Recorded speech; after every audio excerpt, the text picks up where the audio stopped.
খুশি? জামাত ইসলাম দাঁড়িপাল্লা, ডাক্তার শফিকুর রহমান।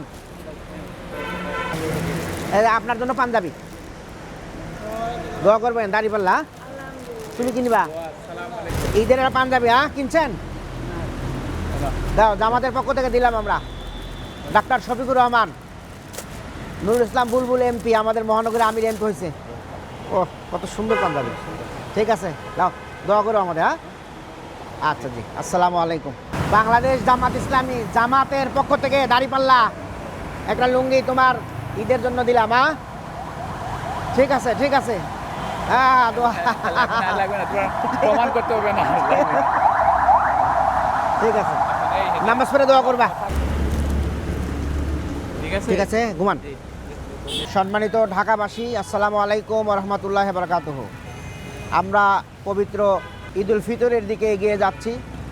একটি মাস সিয়াম সাধনা ইবাদত বন্দেগীর পরে মানবতার যে শিক্ষা নিয়ে যে ঈদুল ফিতর আসছে, এই ঈদুল ফিতরকে বরণ করার জন্য ঢাকা থেকে মানুষ এলাকার দিকে নারীর টানে চলে যাচ্ছে।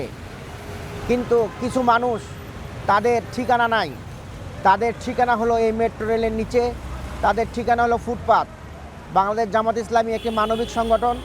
এই সংগঠন এই যাদের ঠিকানাবিহীন, যাদের কোনো অস্তিত্ব নাই, যারা আল্লাহর উপরে ভরসা করে মেট্রো রেলের নিচে বিভিন্ন ফুটপাতে অবস্থান করছে, ঠিক তাদেরকে ঘুম থেকে ডেকে তুলে ঈদের সামান্য উপহার, পাঞ্জাবি, কারোর লুঙ্গি, কাউকে শাড়ি প্রদান করার জন্য উদ্যোগ নিয়েছে। আমরা আজকে শাহবাগের এই হাদি চত্বরে এখানে এসেছি। এখান থেকে আমরা শেরাটনের সামনে পর্যন্ত গিয়েছি এবং আমাদের এই যাত্রা আমাদের মতিঝিল পর্যন্ত যাবে।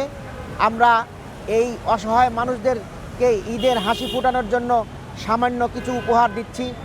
এই উপহারে হয়তো খুব বেশি তাদের কিছু করতে পারবো না, কিন্তু তারপরেও ঈদের দিন একটা নতুন কিছু তারা পরে ঈদগাহ যেতে পারবে।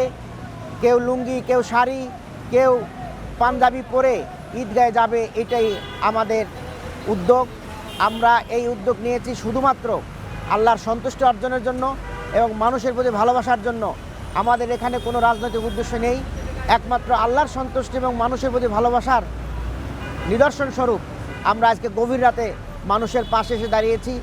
এবং আমরা আহ্বান করব, আমাদের সমাজে যারা বিত্তবান মানুষ, তারাও যদি এভাবে নেমে আসে, তাহলে মানুষের মুখে হাসি ফুটবে। এবং সরকারকেও বলবো, আপনারাও এই মানুষের প্রতি নজর দিন, মানুষের প্রতি আপনারা সহায় হন, তাদের সবার মুখে হাসি ফোটানোর উদ্যোগ নিন, তাহলে আমাদের এই উদ্যোগ সফল হবে।